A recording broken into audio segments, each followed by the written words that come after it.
I call to order and welcome you to the Middletown, Ohio City Council meeting for Tuesday, May 5th, 2026. Please join me for a moment of meditation, followed by the Pledge of Allegiance to the American flag. You will hear 3 taps of the gavel when it is time to stand. Please join in a moment of meditation now.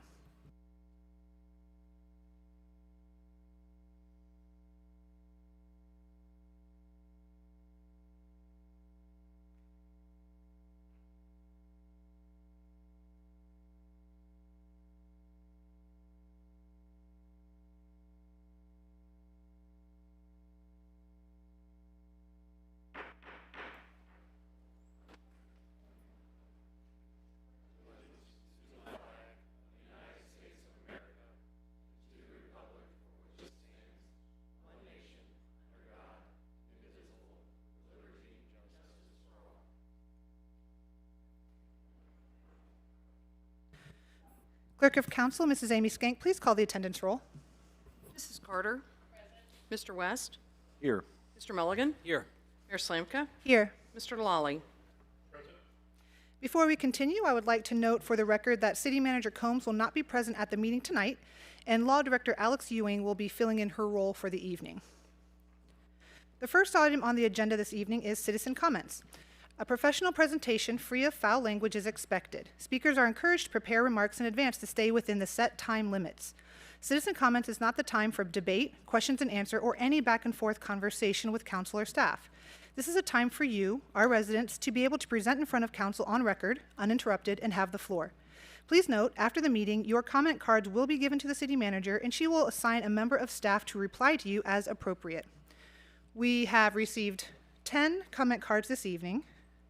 I will prompt each speaker for their next steps when they reach the podium. First, I would like to call Gilbert Lafayette to the podium.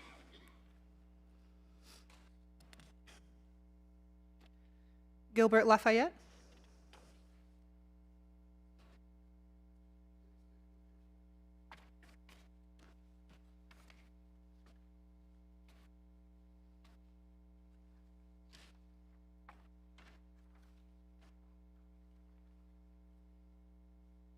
You may stand or sit according to your preference. Please adjust the microphone and speak directly into the microphone at all times. Before we begin, please state your full name and Middletown residence, work address, or interest in the city for the record. You will then have 4 minutes of uninterrupted speech. Please commence. Okay, my name is Gil Lafayette. I live in Mayfield at 2108 Sheffield Street. I'm here because the Great Miami River is not just a line on a map, but it's our drinking water, our history, and our artery connecting every community up and downstream. And we consider data centers, we have to be honest about the risks that they bring to our water supply. They can use up to 5 million gallons of water a day. Cooling systems use biocides, anti-corrosion agents, and if they're leaked or poorly managed, they can contaminate our groundwater and surface water. So I suggest legislation that requires all industrial cooling water discharges to undergo on-site pre-treatment sufficient to meet Ohio's EPA discharge limits prior to release to the municipal system. That includes pH neutralization, dechlorinization, oxidant removal, biocide neutralization, corrosion inhibitor removal, heavy metal filtration, sediment filtration. This works because Ohio EPA already requires these limits, and we're simply requiring the facility to meet those limits before sending water to the city. It protects Middletown's sewer system and the Great Miami River. I suggest the idea that data centers use their own water supply. Data centers must maintain its own water supply in isolated retention pools, never drawing from, except maybe to fill up, or discharging into the public water system. A closed hydraulic loop, it works because data centers don't need potable water, they need cooling water. This includes large lined retention lakes, on-site filtration and chemical treatment, closed loop cooling towers or chillers. Evaporation make up water for their own reservoir. Zero discharge to the city river. This means no water withdrawal from the aquifer, no wastewater entering the sewer, no chemical blowdown entering the river, no thermal pollution. No emergency overflow risk. I also want to help Middletown plan for the future, as many are not ready. I want people to think about the American dream again and want it, maybe at the federal level, maybe on the home front, but there's always something that happens and takes our attention away from it. I believe that that's to own a home and maybe retire one day. Nearly 40% of people entering their 40s still don't own a home. The average person under 40 has less than $12,000 saved for retirement. Assisted living is over $50,000 a year. Nursing homes are up to $100,000. Millions have no savings and no plan. When older adults reach retirement age without savings, the burden doesn't disappear, it just shifts to the community. When nearly 40% of people in their 40s don't own a home and younger adults have barely a few thousand saved for retirement, and assisted living is over $50,000 a year and no safety net, it's clear our community needs a solution. That's why the M Fund matters. The M Fund would be a tax of an additional 5 cents on top of every tax dollar paid in city taxes. 3 cents goes to the taxpayer's M Fund. 2 cents is for managing the account and program. If a person works for 20 years, estimated about $60,000 a year, that makes $36,000 in 20 years. Each taxpayer has something to work for and a payout waiting for them after 20 years. If they want to continue working, that's fine. The M account will continue collecting again, and their payout will be ready again in 20 years. If the person passes away, the funds would go to the next of kin. If no next of kin is found or any account goes inactive for 5 years, the account goes into hold status. After 15 years, funds are forfeited. Forfeited funds would be used for building or rebuilding projects. The funds would also go to feeding the homeless or helping the widow, as well as programs for seniors with periodic audits to ensure compliance. The M Fund would be used to encourage civic participation. Taxes could be taken from the M Fund, leaving the $25 fee if people forget to file. 100% participation. Businesses would want to come here. People would want to live here. It's not a replacement for retirement and Social Security. It's just your tax dollars working for you. And just all I'm asking for is just people to put their 2 cents in for their future and for Middletown. Thank you. Thank you, Mr. Lafayette, for your comments. Next, I would like to call Lisa Deathlifs. Forgive me. Lisa? Thank you.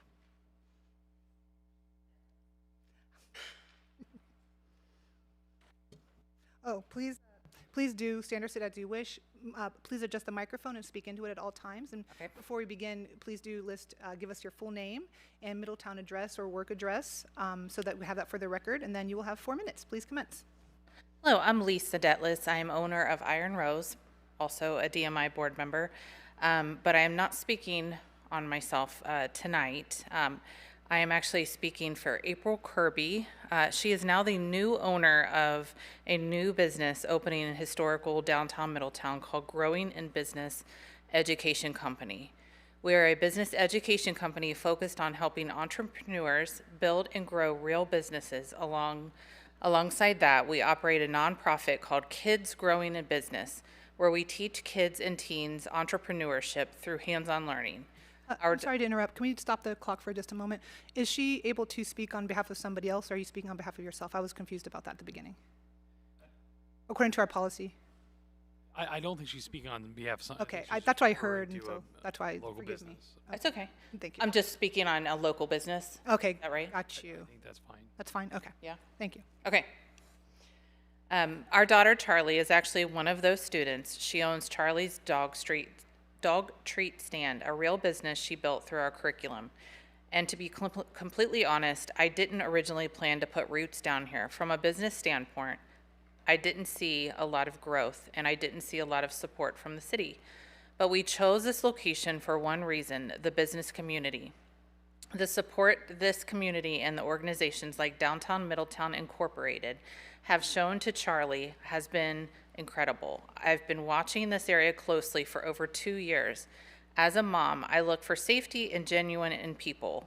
As a business owner, I look for growth, communication, and opportunity. And while the growth may not fully be here yet, I believe something important: if nothing changes, nothing changes.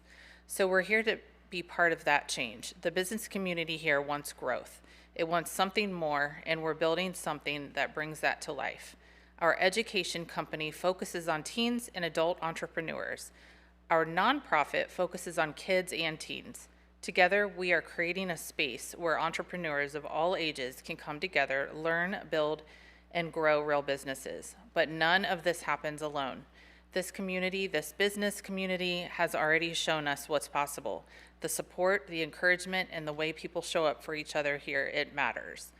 And I want to specifically thank Downtown Middletown Incorporated for the role they've played, not just in supporting Charlie, but in creating a space where small businesses feel seen, supported, and welcomed. That's why we're here, because when a community shows up like that, you don't just walk away from it, you build with it. So we're not just opening a business, we're planting roots, we're building alongside you, and we're committed to growing something meaningful together right here in Middletown. Thank you. Thank you. Next, I would like to call Mary Johnson to the podium, please. And you may stand or sit according to your preference. Please do adjust the microphone and speak directly into it at all times. And please state your full name and Middletown residence, work address, or interest in the city for the record. You will then have 4 minutes of uninterrupted speech. Please commence. Thank you. Mary Johnson, 6700 Locust Lane, long-term resident of Middletown and past chair of Downtown Middletown, Inc., and current co-chair of Middletown Pride. I just wanted to thank you all for your service, as I always do, because you know what? You really don't get paid much for what you do. And I want to thank you for your support of downtown and the downtown community, and in DMI in particular. So, you know, as I'm kind of leaving the board, I'll still be very active downtown. But it's a very exciting time now with the 555 project and the commitment for the Middletown Community Foundation, the city, and the county, you know, where we can really make a difference downtown. I think with, you know, DMI's role is to really maintain the vitality, you know, as we're trying to make these longer term, bigger changes to support the smaller businesses. So I thank you for your past support, and I thank you anticipation of your future support for DMI. But also I wanted to say, and you know, and others have said too, the importance of vacant property legislation to enabling that downtown revitalization, especially with the 555 plan. You can't have, you know, some new buildings or some revitalized buildings that are sitting in a vacuum of vacant buildings that are falling apart. And communities around us have shown when you have a strong vacant property legislation, it does have a positive impact. We've seen recently in Lebanon where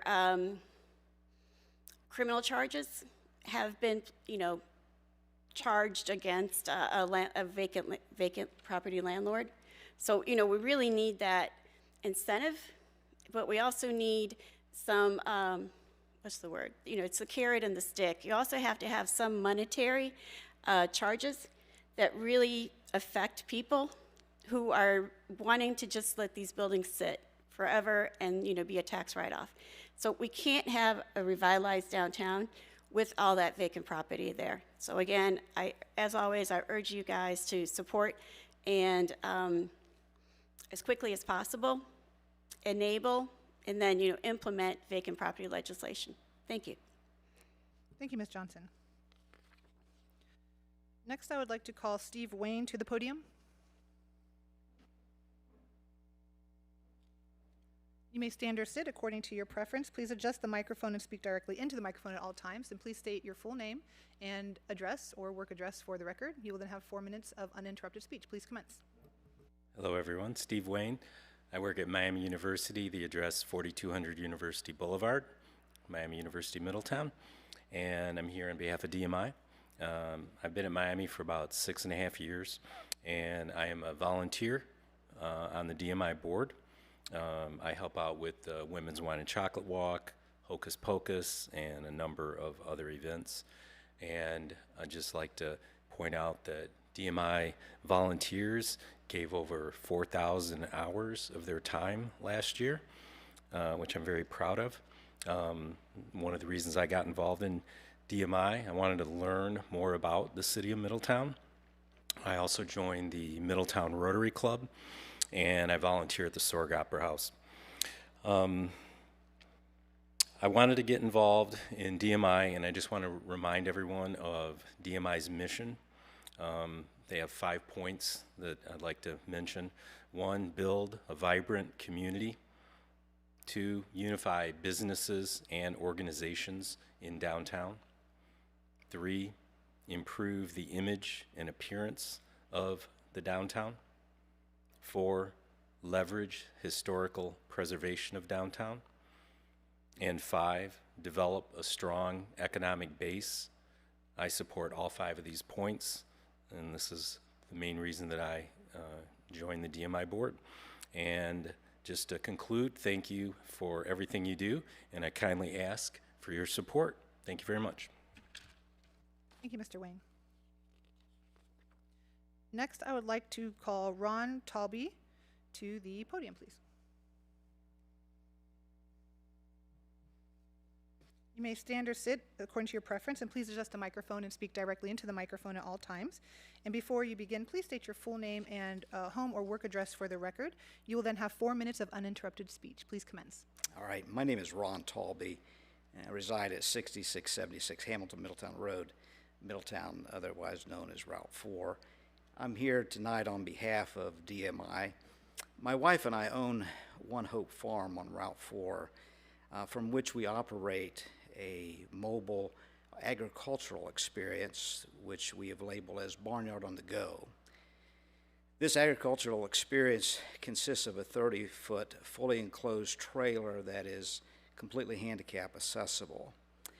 DMI has been an invaluable supporter of our endeavor, as we've been privileged to be a part of at least 6 different events that they have sponsored or hosted, in which we have been able to share our mobile agricultural experience with those who within the city may never be able to see anything that relates to agriculture. Inside the trailer, we have live animals, and it's more than a petting zoo. But we also have agricultural displays that indicate from whence our food sources come. It's because of DMI that we have had the success in the last 18 months that we've had. That's not a stretch, because as a result of being a part of those events, we have been able to springboard our endeavor into other areas as a result of the people who experienced our presence here in the city of Middletown. We have been able to present our agricultural experience to the elementary schools, Middletown City Schools, Middletown Christian Schools, several daycares within the confines of Middletown City proper, as well as nursing homes and other community events nearby. All of those came as a result of people who had participated within the events that DMI hosted and or sponsored. DMI has played not only a large part in springboarding our success, but as I've noticed in the events that we have been a part of, many others as well have been very blessed and have experienced great growth as a result of their participation in those events as well. And as someone who comes into a new arena from my background in the past, it's with a great deal of excitement to see that there are people who still care about their community.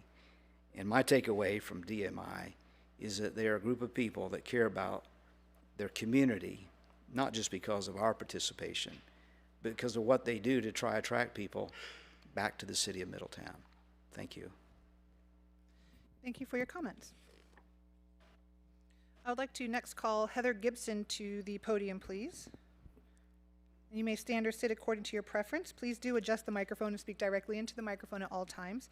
Before you begin, please do state your full name and home address or work address for the record, and then you will have 4 minutes of uninterrupted speech. Please commence. Hello, I'm Heather Gibson. My home address is 3215 Morgan Street.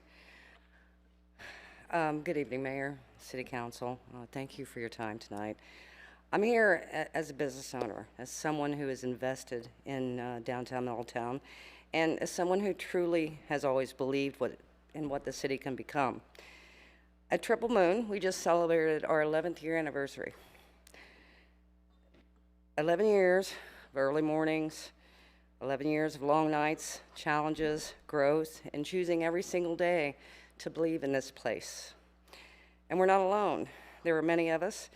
We have all made the same commitment to this city, to our downtown. And first, I do want to acknowledge the work that you have all done. You know, the commitments that we've seen that you've made in downtown. And we do appreciate it. And we know revitalization is not easy.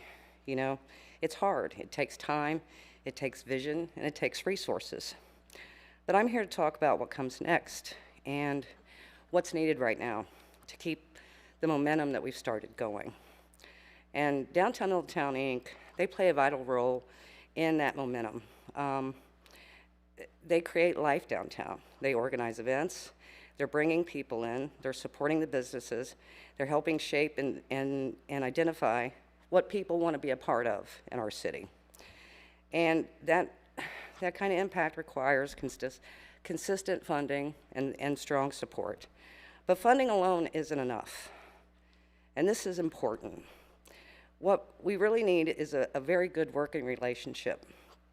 We need a working relationship with Downtown Middletown, Inc., with the city of Middletown, and with the stakeholders, the business owners, the people who own the buildings, everybody that's involved.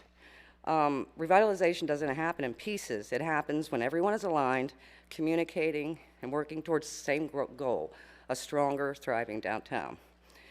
And while we talk about future projects, and those are important, we also have to focus on existing areas. Because in truth, many of us, we're already here. We've already invested, we've taken risks, and there are blocks of downtown right now that are in real need of improvement. Simple, visual, meaningful improvement. Better lighting, beautification, security cameras, even infrastructure like speakers to allow us to host music and events more effectively. These aren't extras. These are things that make people feel safe, welcome, and excited to be downtown. They help businesses survive and grow, and we don't continue improving areas that already exist, we risk losing the very momentum that we're working so hard to build. Now, I've seen what's possible when this is done right. 30 years ago, and I can't believe I'm saying this, 30 years ago, I sat on the board of revitalization of Miamisburg. What made that successful wasn't just funding, it was a partnership, a real partnership. The board, the city, the business owners, we work side by side with constant communication and a shared commitment to success. And if you look at Miamisburg today, you see the result of that alignment. The same energy, that same pride, that same success can absolutely happen here in Middletown. But it will not happen by accident. It will take commitment, it will take a collaboration, and it will take intentional investment in both the future and what already exists. We are here already. We are already invested. We are already doing the work. Now we need the city to meet us with the same level of commitment, which I think you have, not just in vision, but in action, not just in plans, but in a partnership, not just in the future, but right now in the streets and the blocks that need it the most. Because the opportunity is here. Ms. Gibson, that is time. Okay, well, thank you. Thank you very much for your comments.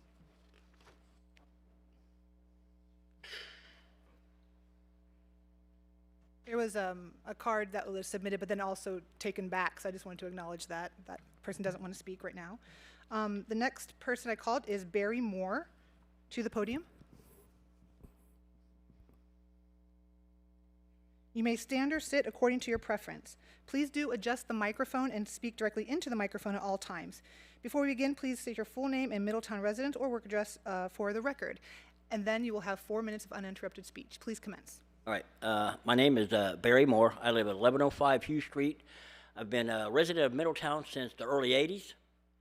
And hello, Paul, Ms. Mayor, City Council. How are you guys today? Hope you're doing good. I'd like to read something to you. I'm a little distraught with the way the city police have run their policing. It says, my name is Barry Moore. I am a homeowner in the city of Middletown. My taxes help pay for the services of the city police department and the city. A part, not all of it. While I believe not all of the police department is bad, there is still a big number of police that appear to not do their job.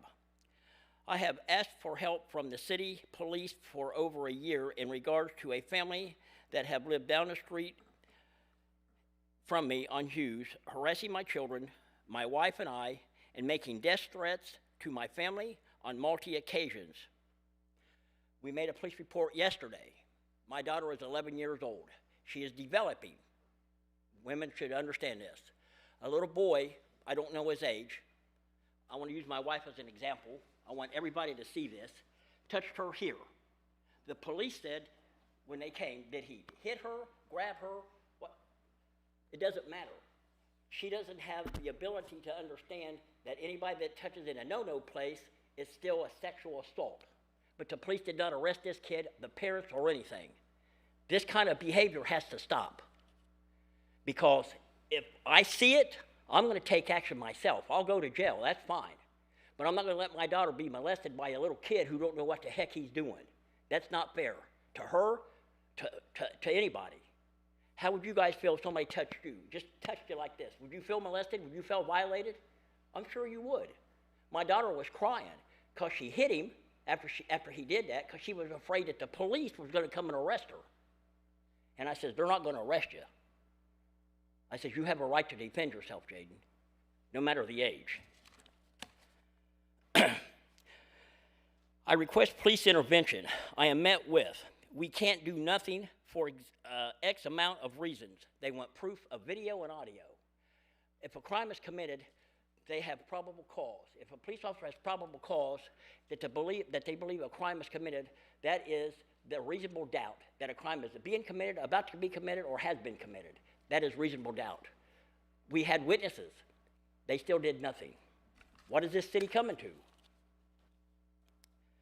I was under the impression the police mission statement is to protect and serve, not, what was it? Survive and obey. That's what it seems like the police do, survive and obey, not protect and serve. If I'm a taxpayer, why aren't they protecting my children?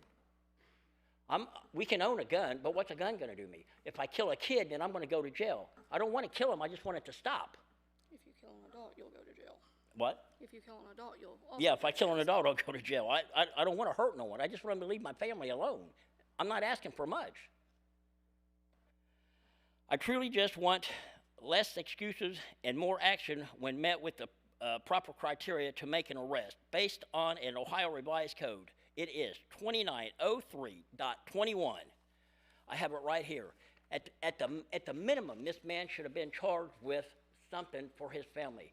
Menacing, because he's bothered us. We have a year's worth of police reports that I can bring in and give to anybody tomorrow and let you see all the police reports. A man came to my house, threatened me with a gun. twice. Today, the police couldn't do nothing because, well, we need video proof. And according to that, the Ohio Revised Code, you do not. Thank you. Thank you for your comments. All right. Next, I would like to call Scott Stevens to the podium.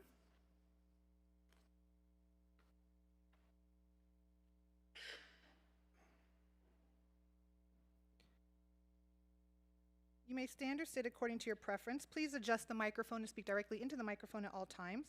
Before we begin, please state your full name and Middletown residence or work address for the record. You will then have 4 minutes of uninterrupted speech. Please commence. Thank you. My name is Scott Stevens. I'm the CEO of Big Brothers Big Sisters of Butler County. Our location's on Route 4, but as I tell people all the time, we're not a place, we're a relationship. We're the oldest mentoring program in the country, and we've been serving Butler County since the early 60s. There was some talk about infrastructure. I want to talk about a different type of infrastructure. The future is built on mentorship. It represents the most powerful form of social infrastructure. It's this human connection that so many people need. It creates a ripple effect that affects so many people, not only just the kids, but the mentors themselves. But it greatly impacts the kids, and we have measures.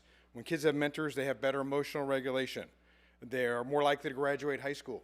They're 20% more likely to go to college, 54% less likely to be arrested. They do better emotionally, socially. In short, mentoring works, not only for the kids, but the mentors. In fact, this morning I was leaving a coffee shop. A lady flagged me down because I have a Big Brother and Sisters magnet on my car, and she said, I was a big sister back in the day. And I said, thank you for doing that. And I said, do you still have contact with her? She said, no, but it changed her life, but it also changed mine, right? So this little interaction with somebody I didn't know today, talking about how mentorship not only impacted this girl, but this adult, as she was a mentor. We have 27 kids in Middletown right now waiting for Big Brothers or Big Sisters. Some of these kids have waited over 2 years for a mentor. And so I'm here today just to say, hey, we're still around. We've been serving the community. I want to serve more kids in the community. and I need mentors to do that. And so let's create some powerful relationships. If you're interested in being a mentor and giving a few hours of your time, reach out to us, on our website. If you have a business where I could come in and speak, see, my time is up. If you have a business where I can come in and speak to employees about the opportunity to be mentors, let me know. Again, the future is built on mentorship. Let's make a change in these kids' lives. Thank you very much. Thank you for your time, and thank you for your comments. Next, I would like to call Dan Laro to the podium.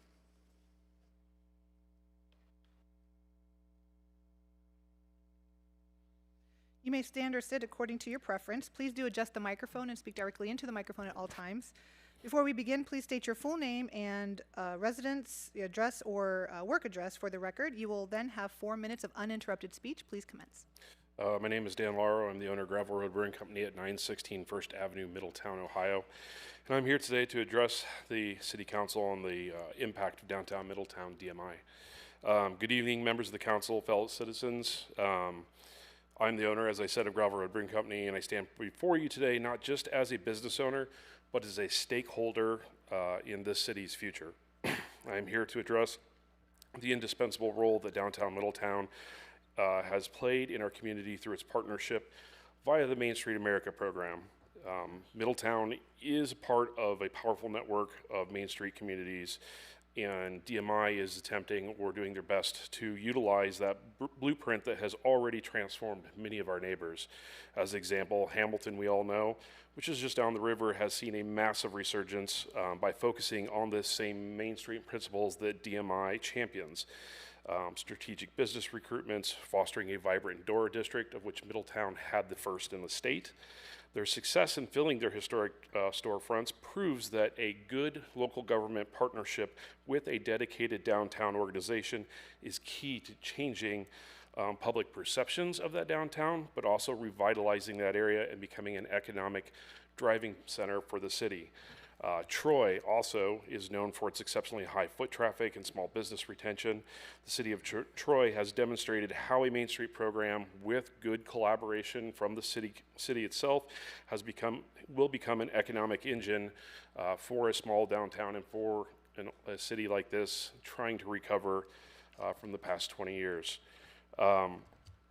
In terms of small business, the city is about to invest a lot of money in the Manchester project. That is a $15 million plus project, but that project really will not succeed without a good downtown, of which you already have the bones. You have some great anchor businesses already in place, but a continuing turnover in these small businesses will not help you.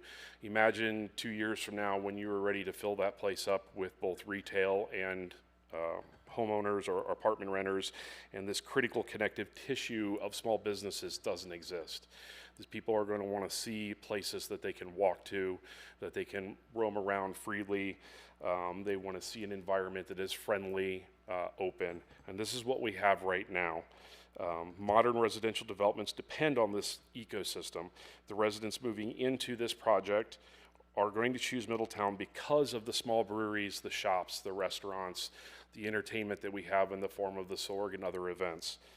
New commercial tenants at this site are also going to look for a high traffic area. And again, if the bones, the basics, the anchor stores that we have now are gone or continuously turning over, this isn't going to be an asset. This isn't going to be a place where they're going to want to come. By supporting the small businesses that you have now, partnering with DMI, being a good collaborative partner, you're ensuring that when this project opens, it'll be integrated into a healthy, stable downtown economy rather than standing as an isolated island of development in your downtown. DMI recognizes that owner-operated small businesses are the economic engine of our district, and not only are they bringing small events, large events, and helping us, they provide tangible benefits. I myself have received over $3,000 in grants as a result of their help, and currently they have helped me to find another grant that will improve the facade of my building that will be valued in excess of $8,000 if we get it. So what I'm calling for the city for is continued partnership. Look at the success stories of Hamilton and Troy. I urge this council to continue prioritizing this partnership with DMI as we prepare for the transformative future that this project will bring to this downtown. Thank you. Thank you for your comments. And the final comment this evening, I'd call Adam Hunter to the podium, please.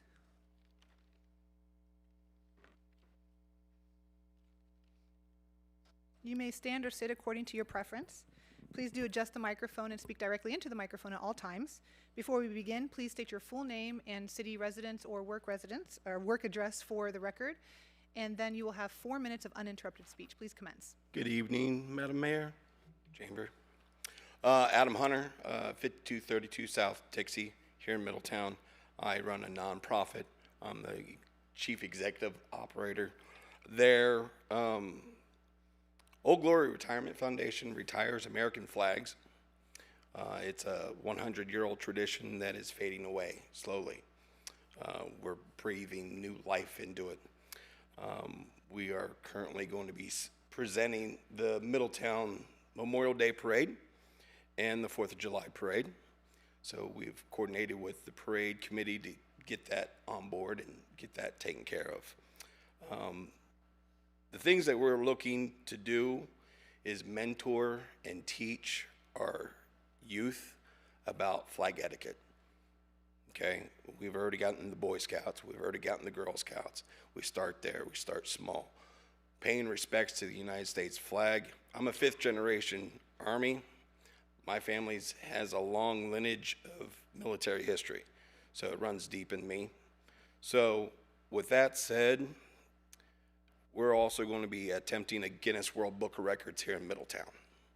That's going to be happening on the 4th of July, celebrating our 250th Independence Day. We're going to hold this at Horsepower Farm. The reason why we're doing it at Horsepower Farm and not Voice of America is we was talking to Alicia Moreland here in Middletown, and she said if we kept it in Middletown, that she'd be able to get a few things moved around for us. But unfortunately, I've lost contact with Alicia Moreland. I believe she's no longer with the city of Middletown. So we no longer have that contact with Cleveland Cliffs because they've already agreed to manufacture and donate the fire ring that it's going to take to do 50,000 American flags for the record. So I'd like to try and get with the event coordinator for Middletown. I believe it's Callie Fisher. I've called her office once, left voicemail, talked to her physically once, gave her my email to give me the information for Cleveland Cliffs. Because right now we're kind of at a standstill. We've got we're north of 19,000 flags currently collected. We're looking to see if we can drop boxes off. We currently collect from 10 American Legions, 5 VFWs, 2 Mooses, an Eagle, and an AMVETS in just a 50-mile radius. We'd like to spread that because we've got quite a few more flags to go. But that is my time. That's all I had to address. Thank you for your time. Thank you for your comments. Do we have his contact information? Yes. The question was, do we have his contact information? We do. I can get with the Cliffs contact. Okay. Fantastic. All right. Well, thank you. So that concludes our citizen comments for the evening. Next, we have our council comments, and we will begin to my left with Councilmember Lawley, followed by Vice Mayor Carter, then to my right with Councilmember West, followed by Councilmember Mulligan, and I will speak last. Mr. Lawley? Thank you, Mayor. Just to begin with, shout out, didn't get to say it yesterday publicly, but to the Star Wars fans out there, may the 4th be with you.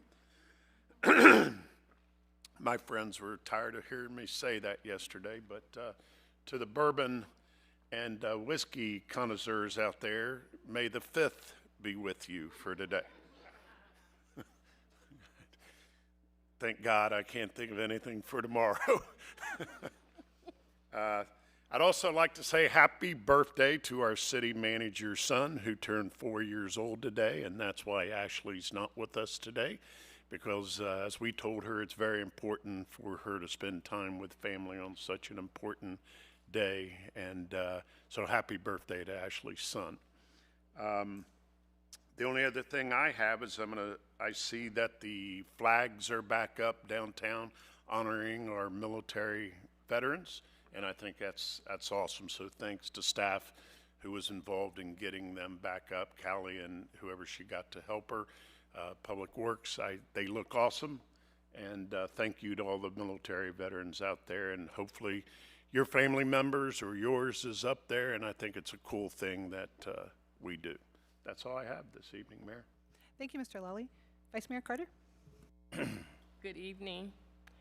On April the 17th, I attended an affair, and I didn't even mention it on our last council meeting, but it was honoring history makers, and they honored them by naming rooms at the event center. So I want to shout out to the event center staff because they did an excellent job. Thank you very much. Mr. West? Good evening. Not too much tonight. I would second that, Jennifer. The event center staff, they're pretty amazing. Always appreciative of everything that they do there. And then the only other thing I have is I'd like to wish all the moms out there happy Mother's Day, and thank you for everything that you do. Thank you, Mr. West. Mr. Mulligan? Thank you, Mayor. First, thanks to the Keep Middletown Beautiful organization and city staff for hosting the April 25th Middletown Earth Day and Arbor Day celebrations. More than 200 residents came together on that Saturday and cleaned up area parks and public spaces, planted trees. So it really was a team effort. If you weren't able to participate on the 25th, then please consider doing something in the future or just cleaning up around your own neighborhood. Along with Mayor Slamka, I attended the Care in the Air Gala on April 24th, hosted in Vandalia at Dayton Airport, and that was a production by the charitable foundations of the premier health hospitals. About 1,000 people gathered to celebrate the new Care Flight helicopter that's being put into service. We heard from residents in the Miami Valley who literally would not be here to tell their stories had it not been for Care Flight. Atrium Medical Center Foundation President Mike Stoutberg offered his thanks again to the City of Middletown for participating in their fundraising efforts. And Middletown's contribution was one of the lead municipalities, and that has helped garner some support from other communities with financial support. On Sunday, I was pleased to represent City Council at a Court of Honor ceremony to celebrate Boy Scout Troop 20, their newest Eagle Scout, Ferris Year Out. He is a senior at Fenwick High School, and his Eagle Scout project involved installation of improvements at the Butler County Warbirds Museum at Middletown Airport. So Ferris joins his scout mate, Luke Bray, also from Troop 20, who achieved the rank of Eagle Scout this spring. So that was a great ceremony and a good reminder of the work that our young people are doing in the community. So great to be a part of that. Thank you. Thank you, Mr. Mulligan. And just following what Mr. Lally said, and beware the revenge of the fifth, just saying. Also, I thought that was very moving. Thank you for thanking the mothers. I would also like to do that as well. Thank you. The community, I want to begin. There's a lot going on in Middletown, and now starting with the warmer weather. So a couple of things from the city. The Community and Economic Development Department of the City of Middletown is making available the CDBG, or the Community Development Block Grant Draft Annual Action Plan, covering the period of May 2026 through April 2027 for public review and comment. Comments will be received via email or may be submitted in writing to the Community and Economic Development Department. The public review and comment period runs through this Friday, May 8th. For more information, please visit cityofmiddletown.org under News. I want to thank the Warren County Commissioners for their yes vote on the Renaissance Point project and for believing in Middletown. I also want to give my great thanks to our staff, past and present, for seeing this project through over the years to this point. This is an exciting project, and I look forward to seeing how it unfolds. The Government Finance Officers Association, or GFOA, presented the Award of Financial Reporting Achievement to our City of Middletown Finance Department. This award is presented by GFOA to the department or individual designated as instrumental in the government unit attaining a certificate of achievement for excellence in finance reporting.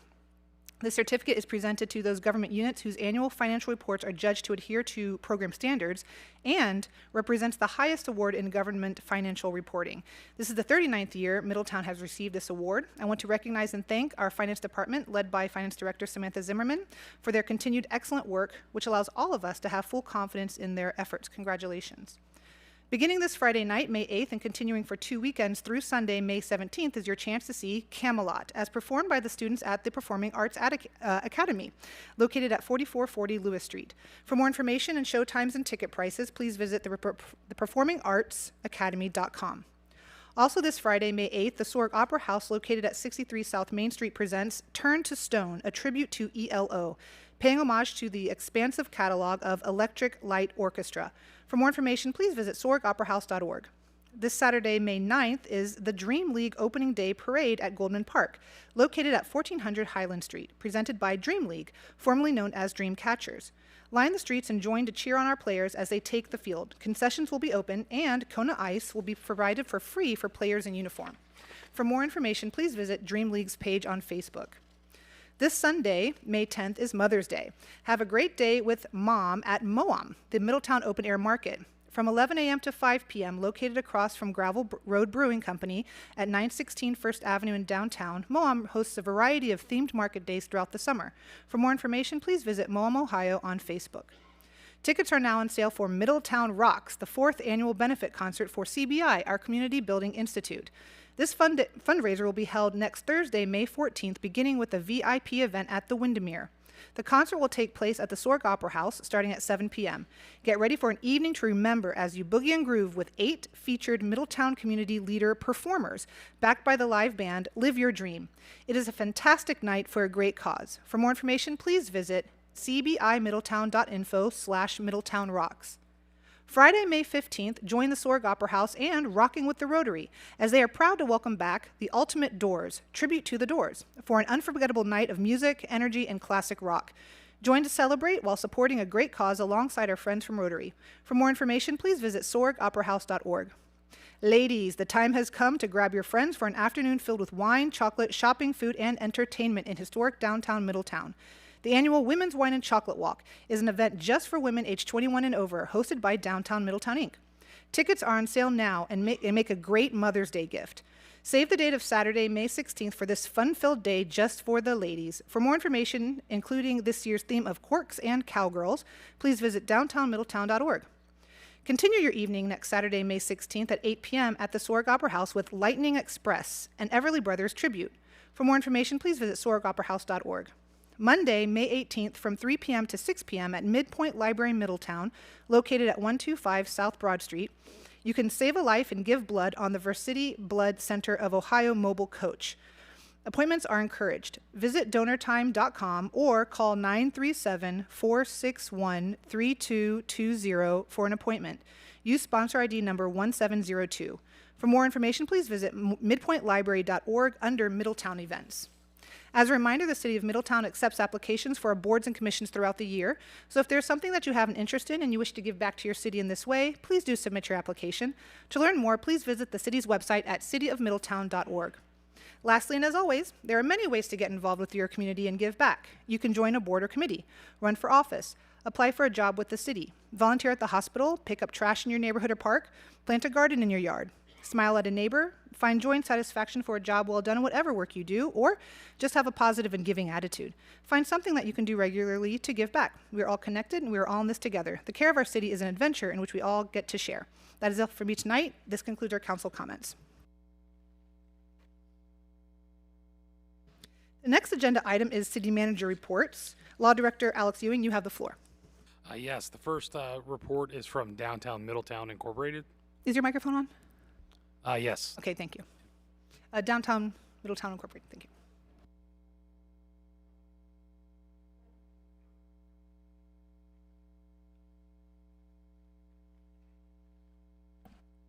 Oh, great, thank you. Good evening, Your Honor, members of the City Council. I'm Jeff Payne. I'm with Downtown Middletown, Inc., and I'm with Board Chair Kelsey Singer. We will be presenting and giving you a brief update on Downtown Middletown, Inc. And forgive me, I don't know what's going on. I think it's a little bit of the season here. Okay. A healthy downtown is key to a strong hometown community, and that's not only important here in Middletown, but in every community. And we found that those communities that use the Main Street program, you find we have those kinds of experiences. We're a 501c3 incorporated in 2011. We've been a part of the Main Street program since 2013, and we're actually going on 10 years of being a certified Main Street program. One of the things I wanted to point out is we're really led by a tremendous group of volunteers. We have a very small staff, but yet there's a tremendous amount of support from our volunteers who are primarily citizens, some are business owners, some are just people who just love Middletown.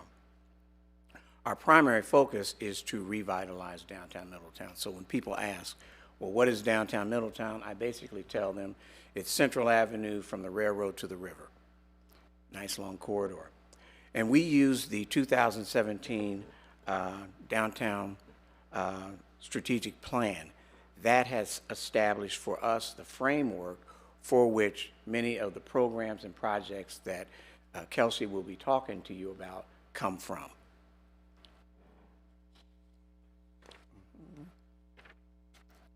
As has been stated earlier, BUILD is the acronym for our mission, and we believe that downtown is a place that is shared by everyone. That is one of the keys to vibrant, exciting communities all across the country. And we are really working to increase the quality of life for all of Middletown residents. We do spend a lot of time engaging with the not only community but with businesses as well. I wanted to point out our board of directors. I've been with Downtown Middletown Inc. since 2017. I would like to say that since then, this is a totally new board, and I would tell you that their enthusiasm is just as strong, if not stronger, than the original board when I started here. And so what you have as a very diverse board. You see the board composition. Again, we are a reflection of the community that we serve. And at this point, I'd like to introduce Kelsey Singer. She is our new board chair. And Kelsey, take it away.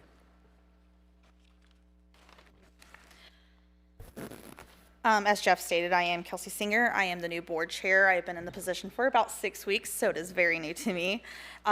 While we still have the board of directors up, I do want to point out that per our bylaws, we have 15 board members. A change that we recently made in March, per our future agreement, hopefully with you all, is introducing 2 city members in. So one is a city appointed employee, and then one will be a council representative. So that will actually end up making 13 board members that we select, and then the other 2 are made up from the city.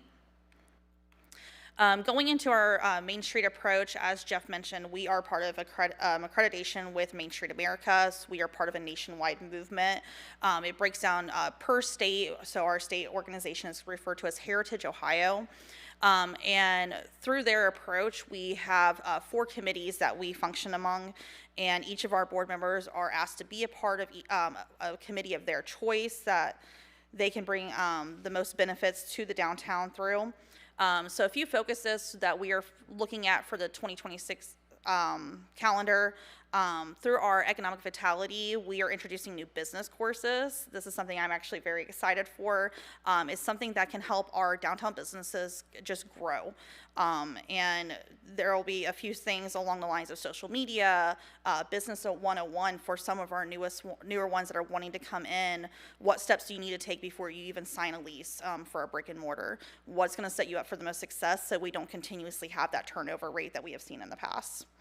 For our design program, we are launching very soon a new series of facade grants, and I'll go into that a little more later, in our mural program. Our promotions committee, as Ms. Slamka said earlier, we are just a few days away from our Women Wine Chocolate Walk event.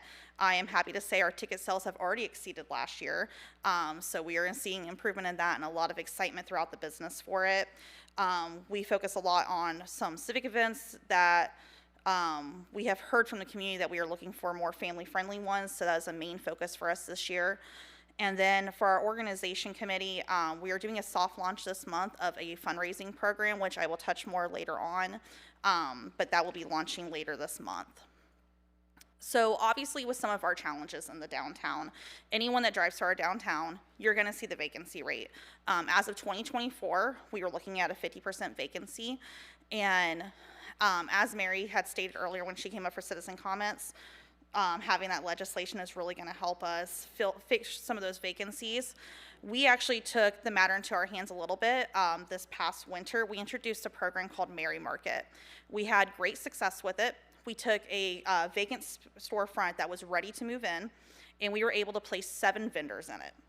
Out of those 7 vendors, our goal was to have at least one sign a lease, preferably in the space they were in, fill that vacancy. Thankfully, we had someone sign that lease. And with her in her new storefront, she was also able to take 2 of the vendors in Mary Market and make them permanent vendors in her store.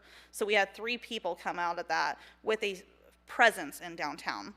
We also recently just had another storefront sign a lease from the Mary Market. She had her ribbon cutting back in February. And then this month, we had a 3rd person from the Mary Market sign a lease in the Pendleton Art Center. So we had 3 businesses come down, sign leases, going towards that vacancy rate. We are seeing success out of it, and it's something we are looking to incorporate again this year. And then just a few other ways that we have been adding to our downtown revitalization effort. So this is just a look at our 2025 volunteers. We actually ended up having more than 5,000. Unfortunately, we don't always get everybody reporting their volunteer hours. We know how it is. You go to an event and you forget to email and say, hey, you know what? I was there for 8 hours. I personally am guilty of it. But all of those volunteer hours, when you look at what they are represented, if you were paying them hourly, right now it comes down to, I believe, right around $33 an hour. So it pours another, what could have been $167,000 if you were paying for all of them. Through Placer AI, we had over 58,000 visitors downtown last year, and that brought in an economic impact of over $1 million. Through those events, we are looking at over 30 promotional events. A lot of them, as I said earlier, are civic events. So our civic events are completely free for the community to attend. So you're looking at our First Fridays, Thunderfest, Dog Days, Small Business Saturday, Pink Friday, things along those lines. Out of those events, June 1st Friday was our most successful. We had an incredible turnout for it. It was a chalk art zone, so people were able to come down. They were able to go on a scavenger hunt and find chalk sketched along the downtown by professional artists. And then they were also able to participate with their own art. So we had Broad Street shut down. Families were down there drawing just wonderful pictures, making games out of chalk. And our feedback from that was we want more family-friendly events. We love having things like this to come down to. So that has been a big focus for all of our events going forward. We have incorporated some way for it to be family-friendly. For our promotion committee, we have a brand new social media coordinator. She has been great at launching our social media. Our Facebook is actually higher than that now at this point from when the slide was made, so it is consistently growing. Her algorithm has been incredible, and we can break down those reports for you if you're interested in them. And then just a few other celebrations we had last year. We had around 5 ribbon cuttings last year, but we also were able to participate in other events that we don't put on, but we collaborate with them, such as the Santa Parade, Hops in the Hanger, and the Pride Festival. So a big event that we participated in last year, which I fortunately was able to see quite a few of you at, was our celebration for the canal. So last year we celebrated 200 years of the groundbreaking of the Miami-Erie Canal right here in Middletown. And we broke that into multiple events. So we had the ribbon cutting for the actual, where the rock is planted over on the Cliffs property of where the ground was originally broke. We had a festival in the downtown and a parade, but we also launched this new program with Middletown City School Districts, which we are actually doing again this Thursday and Friday, where the third graders come down and they are able to tour. It's about 5 spots. So they stop at Cellulock, the Canal Museum, Chartle House, Port Middletown, and the original groundbreaking rock. And they are learning about the canal, so they're engaging in our history, and it's something that has stuck with the kids. I have personally heard some of these kids come back with their families into my store and say, hey, I was able to see this, and I hear them talking about, they'll point out Port Middletown and say, did you know this is a replica of the canal? Most of your citizens don't know that, but your third graders know it. So it's a wonderful thing that we've introduced, and I'm really excited to see that it's continuing. So we'll be doing that this Thursday and Friday. If you happen to be downtown, look for all the kiddos doing the field trip, tag along, learn something. It's very fun. Going back to what I was saying about our design committee, what we're launching this year is our facade grant and our mural program. So for the mural program, we're looking at a mural on the White Dog building, something that will be able to represent Middletown as a whole. And then we've already started the fundraising on that. And then with our facade program, we've already raised $7,500 to launch that. We're going to go ahead and launch it. We'll only be able to represent a couple businesses to start, but once we get that momentum going with some facades, we would like to raise another $12,500 by the end of the year to hopefully benefit a few more businesses. So last year in 2025, we were actually able to repurpose a Duke grant that we had. It was just over $24,000. We were able to transfer it over to the Historic Opera House, and they have done some incredible remodeling. If you have not been recently, please go check it out. Their lobby, you wouldn't recognize it from 6 months ago. It is absolutely beautiful. And then we were also able to help secure a grant for the 3rd floor of 1054 Central Avenue. It is where Beauvair Stained Glass Studios is. On the 3rd floor there, they were able to put in a luxury apartment. It is very massive. It's over 2,000 square feet. And they were able to pour in a couple $100,000 additional. But we were able to help secure that $95,000 grant to get the project started.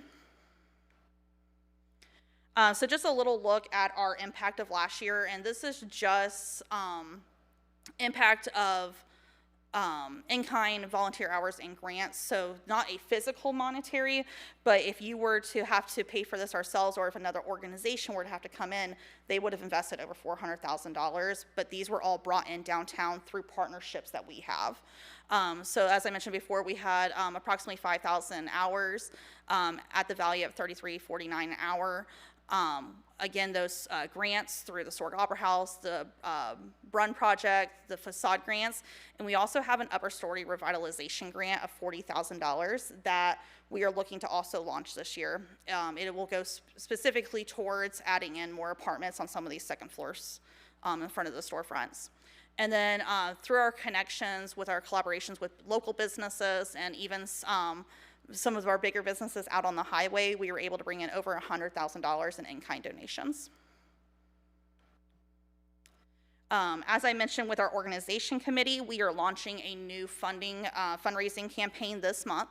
So it really breaks down into 3 pillars. If you're familiar with the Main Street approach, we're supposed to be getting more of a one-third collaboration. So we're trying to model our pillars for that one-third model. So for the first pillar, we're looking at having collaboration from the community. This is where we're going to go, oh, sorry, I hit the wrong button. This is where we are going to go actually campaign through our citizens, but also with businesses, and just build up our income from that way. And we've actually already started it. We just built a new relationship with Kettering Hospital. So even though it's technically launching this month, we have actively been using this plan. Our second pillar is our events. So this is where our main focus is. For example, I'm going to use Women Wine Chocolate Walk. We have an incredible partnership with the Moose. They are our main focus for our partnership there. They have, sorry, I'm losing the words here. They are our main sponsor, so they are our headliners. So that is just an example there with our pillar 2 where we are getting that partnership. And then our third pillar is our grant and government support. So for example, Middletown Community Foundation, the city partnership, and obviously you want to know where your money's going. So with our contributions from the city, we are looking at pouring half of that directly into our events and our promotions. So going towards making these our marketing, going towards our social media coordinator, things along those lines. And then the other half is going towards our operations. So our mandatory fees that we have through Main Street America, Heritage Ohio, rent, utilities, the boring things that keep our lights on. So, but I wanted to be upfront with where your contributions are going to go with this partnership. And then just in general, how to be involved with downtown. Obviously, we greatly appreciate your monetary support. That's what we need to keep this alive. It's just the realisticness of it. But for the community, we love to see you guys get out. Even our council, our citizens in the gallery here, come down to a ribbon cutting, support a brand new business, come be a part of a parade, join, sponsor a car for Thunderfest, or even just come help set up a tent before an event. All of these really help us keep our events going, but keep our organization as a whole. Join a committee. Like I said, we have the Ford design. If you have a passion about murals, find a way to come get involved with us. Help us make those plans, make those connections with architects, things along those lines. There's so many more ways to be involved with DMI. Before we get into questions, I do want to thank you guys, all 5 of you. I've seen all of your support over the years. So even though I've only been with Downtown Middletown for 3 years now, started as a board member, obviously now as the board chair, I was involved a lot longer than that. As soon as I came home from college, I had a job downtown as a server. I started getting involved in committees just as a volunteer. Obviously, I have a huge passion in downtown. But I have seen all of you show up in one way or another, whether a former board member coming and sitting in my business because we were having issues with a house and I had a front window to it, supporting our ribbon cuttings and our parades, or even just giving feedback on how we can grow DMI. I greatly appreciate all of your support over the years, and I look forward to our future partnership. I have a lot of hope for the growth of our future here. So at this time, do you guys have any questions? Thank you, Ms. Singer. Any questions or comments?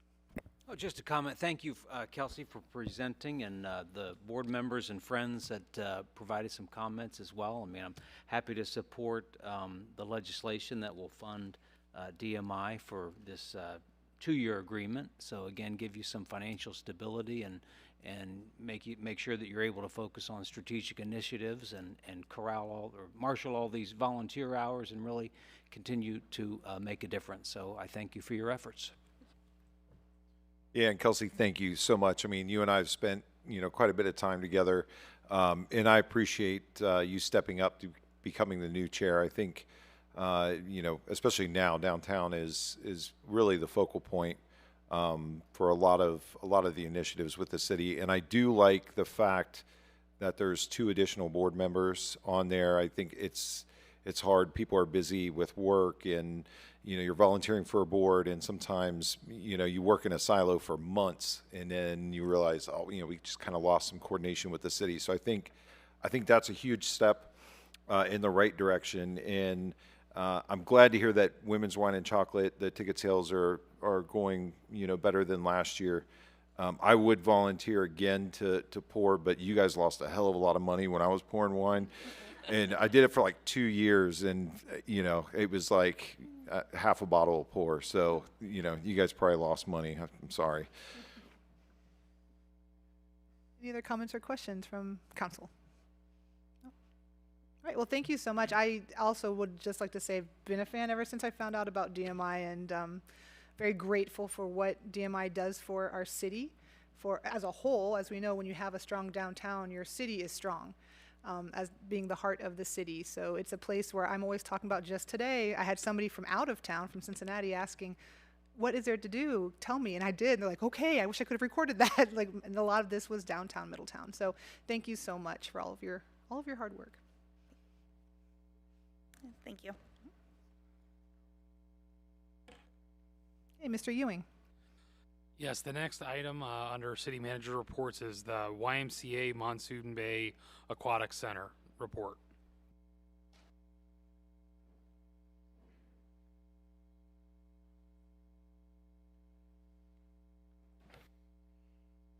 Well, we're very excited to get this pool open. So I just want to thank you guys very much for allowing us some time to speak. I kind of want to take you guys through a picture tour of what the park looks like currently ahead of opening. So really just kind of kicking off, we do have a little bit of landscaping that's still going in over the course of the next 7 to 10 days, as well as our key mark sign, but all the other signage is up. So one of the things is you're going to start off at the gate,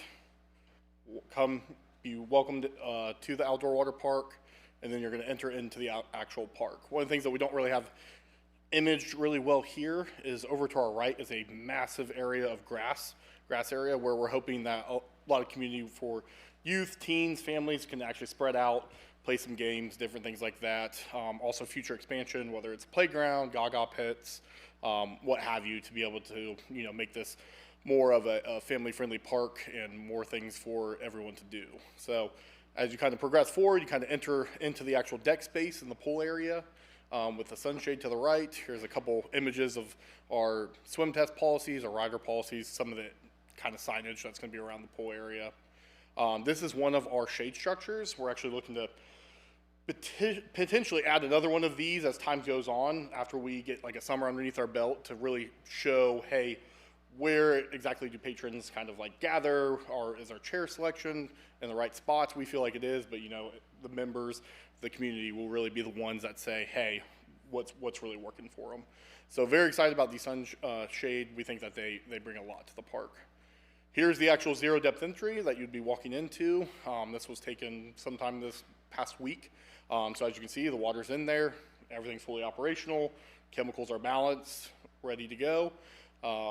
This is the front view towards the back of the park.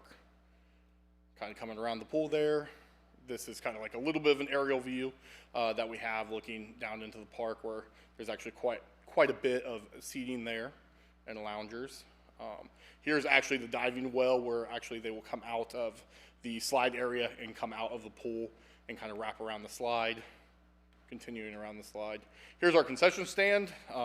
We're very excited about this aspect of the park, and really excited to try to keep things affordable, but also kind of make it where when you guys come, you guys can bring the family, get an inexpensive lunch, snacks, things like that, to really enjoy an ice cream. So, and we're going to build that menu out over time. So we're excited for that. Nachos, hot dogs, ice cream, candy, pop, all the unhealthy things.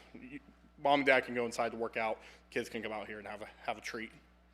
And then this is at the back of the park, coming out of like the restroom areas, kind of facing in where you can rinse off. And then overall, just the overall park. So we're very excited. If everyone could mark their calendars, May 18th at 10 a.m. is going to be our ribbon cutting. We're having Rosa Parks Elementary School, who we're doing the Safety Around Water program with right now, will actually be out there. We're hoping that they'll be the first youth in the pool. We should be getting our final permit from Department of Health with the state of Ohio any day now. We have a couple revisions that we have to submit, not really to the park, but actually to a door that enters into the park. So we're submitting that. We actually just submitted that today, that revision. Thank you to the city staff, from Frank to Carla, and from the fire department and the health department. I mean, the city staff have been great to work with as we went through this, worked with us, the architect, the general contractor, to make sure that everything's up to code and we stayed ahead of those codes. So just really thank the city staff for everyone who worked with us, and thank you council for the support to make this project possible. And we're just really excited to serve the community. We are over the moon about how beautiful this park turned out, and now we're really excited to see everyone enjoy it. So any questions from council? Thank you, Mr. Roberts. Any comments or questions? As far as the opening day for, yes. I mean, I know the ribbon cutting, but yep. what do you project for the? Saturday of Memorial Day. Thank you. Yes, Saturday of Memorial Day will be our opening day for that. My question was similar. I was wondering what the season actually is for this year. So it's a Saturday before Memorial Day until when? So usually it's right after Labor Day. We're going to try to, for this first year, try to extend it, as long as the weather really allows us to. So that's where we're going to really try to gauge it for our park, being a little bit more north of our East Butler Park. Really what would our end date be? So, I would say past Labor Day. Okay, wonderful. Well, thank you. Tyler, you had a price for the children at one time. you have that price now for? Yeah, so we have an agreed upon price with the city for the next 20 years of $5 for youth for a day pass and $10 for an adult. Okay. My 7-year-old says that she's coming to the pool on the 6th. Have you talked to anyone about them coming on the 6th? Nope. Okay. Nope. Vice Mayor, I think that's the Safety Around Water Yeah, program at downtown Middletown Y. That'll be the indoor. Yeah, so we'll be at the downtown pool tomorrow for Safety Around Water. Okay, because she says we're going to the new pool on the 6th, and I said, oh, okay. She's in the program that will be visiting that, so she just might be a little bit confused. So she'll actually be starting at our indoor pool, enjoying the program, because right now it's far too cold, even with our heaters fired up, the air temperatures in the morning and things like that. So they're actually enjoying the indoor pools right now, and then kind of almost like their graduation will be at the outdoor water park. So we're excited about that. Fantastic. Well, thank you. Any other comments or questions? Nope. All right. Thank you, Mr. Roberts. Thank you, guys. And does that conclude our city manager? Yes. All right, thank you, Mr. Ewing. Okay, next on the agenda this evening is the consent agenda. While the consent agenda is generally for consensus items, do any council members wish to remove anything from the consent agenda this evening and move it to the motion agenda? All right, seeing none, we will proceed. Mrs. Skank, please present the consent agenda. For your consideration this evening, we have the approval of the city council minutes from April the 21st, 2026, and to receive and file the following board and commission minutes. The Airport Commission from December 15th, 2025 and February 2nd, 2026. The Civil Service Commission meeting minutes from February 19th and March 19th, 2026. To confirm the appointment of Jason Lynch to the position of Assistant Public Works Superintendent in the Department of Public Works and Utilities. To confirm the conditional appointment of Canna Wilson to the position of event host in the Community and Economic Development Department, Economic Development Department, and to receive and file an oath of office for Joshua Cornett. Thank you, Ms. Skank. Is there a motion to approve the consent agenda? Motion. Is there a second? Second. It has been properly moved and seconded to accept the consent agenda. We will proceed to vote. Mrs. Skank, please call the roll. Mr. West? Yes. Mr. Mulligan? Yes. Mayor Slamka? Yes. Mr. Lawley? Yes. Mrs. Carter? I have a question. Can I ask a question or vote? At this point, Mr. Ewing? I think since we're already voting, the discussion period's passed. But Well, we don't usually consent, with the consent agenda, we don't there's really not have discussion. conversation. That's why I asked if you want to move something to motion. So at this time, what's the call here? Well, is there something you'd like to move out of? Well, I want to know what an event host is. I have not a clue what that is. They help out at the event center whenever they have events. So they're like a, so because It's said in the Community and Economic Development Department, so Yes. I thought that was a different, separate. No, that's where they're out of. Yeah, that's Event center's out of the community and economic. Oh, that's okay. their Okay.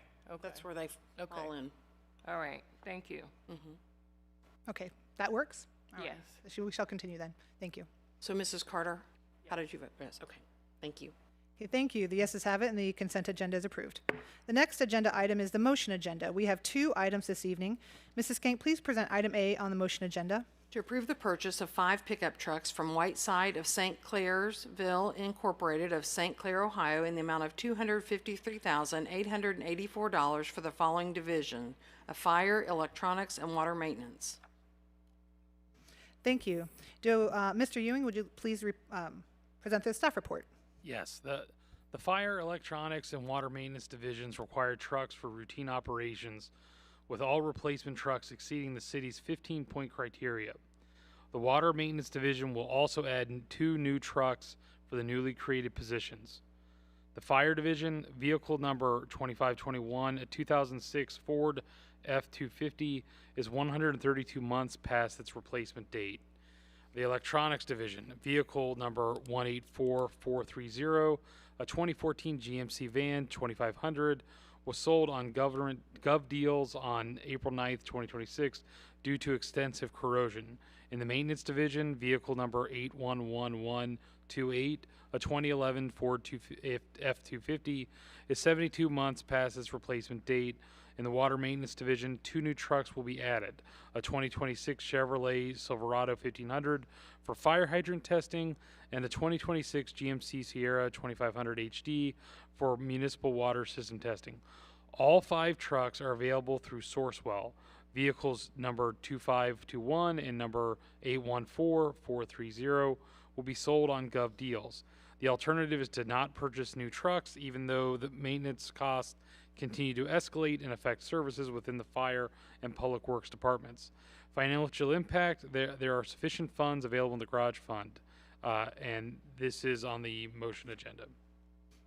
Thank you, Mr. Ewing. Do you have a motion to approve item A to approve the purchase of 5 pickup trucks for the city, fire, electronics, and water maintenance divisions in the amount of $253,884? Motion to approve. Thank you. Is there a second? Second. Having been properly moved and seconded, is there any discussion? Okay, hearing none, we will proceed to vote. Mrs. Skank, please call the roll. Mr. Mulligan? Yes. Mayor Slanka? Yes. Mr. Lawley? Yes. Mrs. Carter? Yes. Mr. West? Yes. The yeses have it, and the motion passes. Mrs. Skank, please present item B on the motion agenda. To authorize the city manager to enter into a 2-year agreement with Downtown Middletown, Inc. to continue their programming and services in the amount of $50,000 per year. Thank you. Mr. Ewing, the staff report? Yes, so the purpose is to authorize the city manager to enter into a professional services agreement with Downtown Middletown, Inc. for the improvement and revitalization of downtown Middletown, including the designated outdoor refreshment area. The agreement is for $50,000 per year for 2 years, contingent upon DMI meeting specific commitments. DMI is a nonprofit organization focused on enhancing the economic vitality of downtown Middletown. It has been a city partner for many years and seeks funding to continue its programming and services, which support community events and small businesses.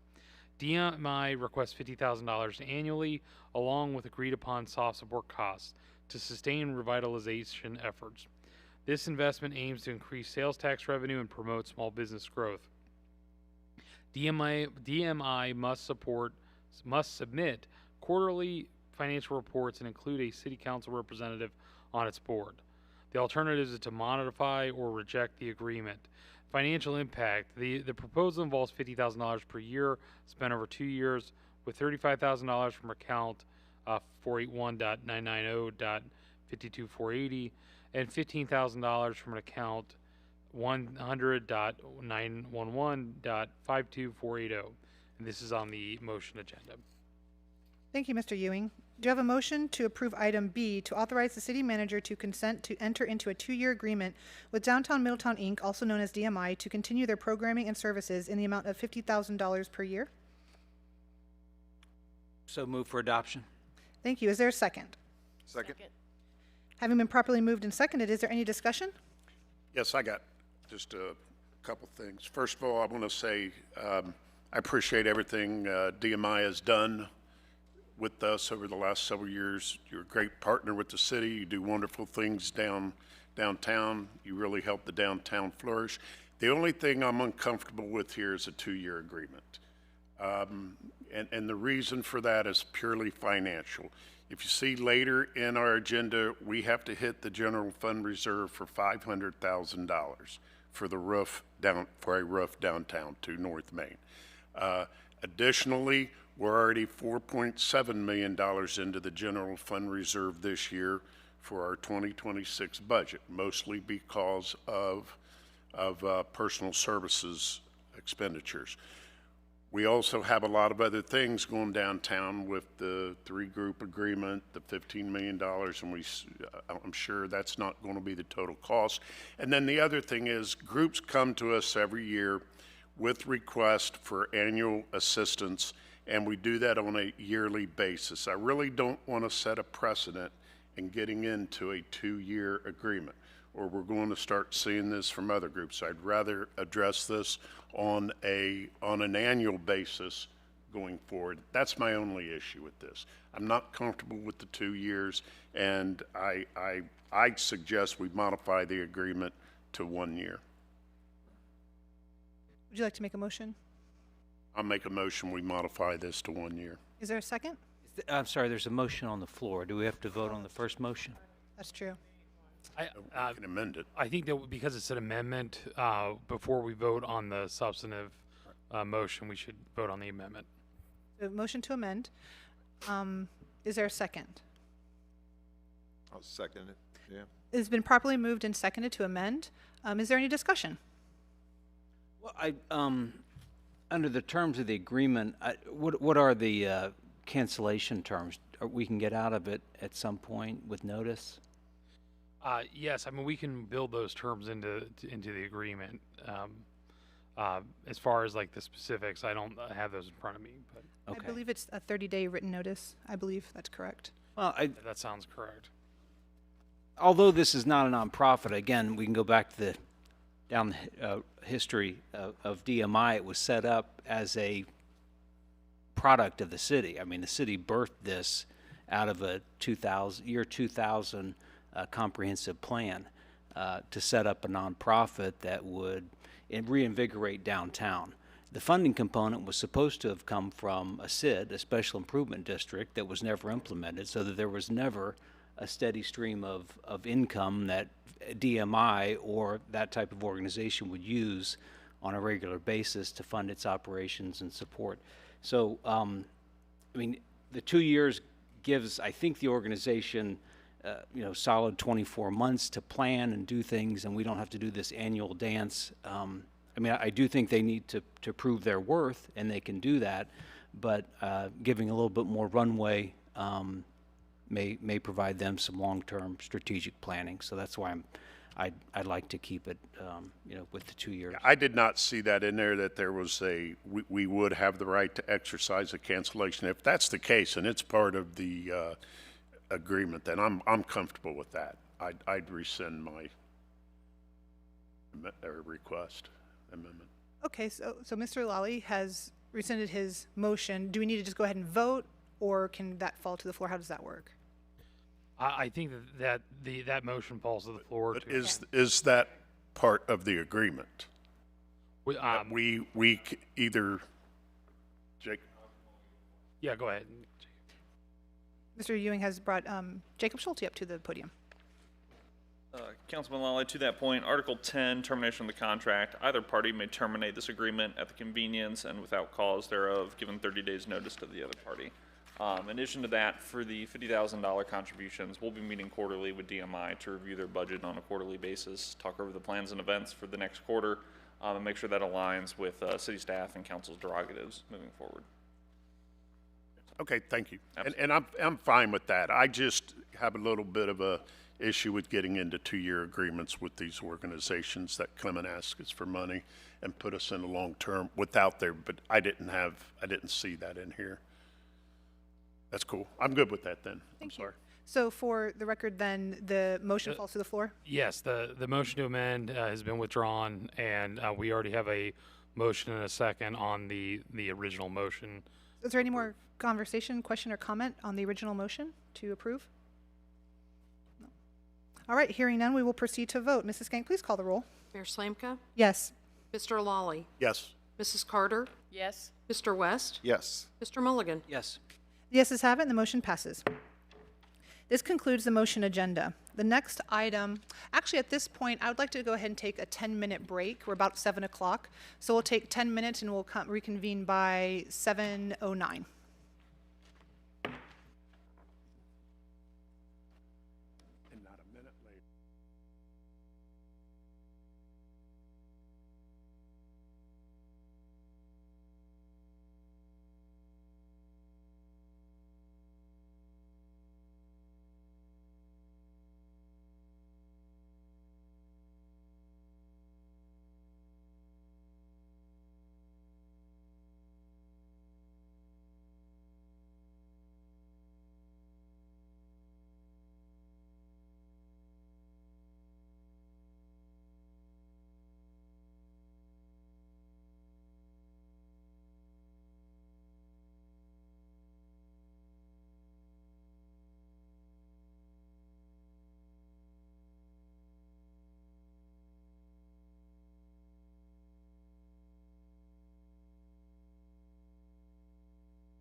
Does he work up there in Bendelia?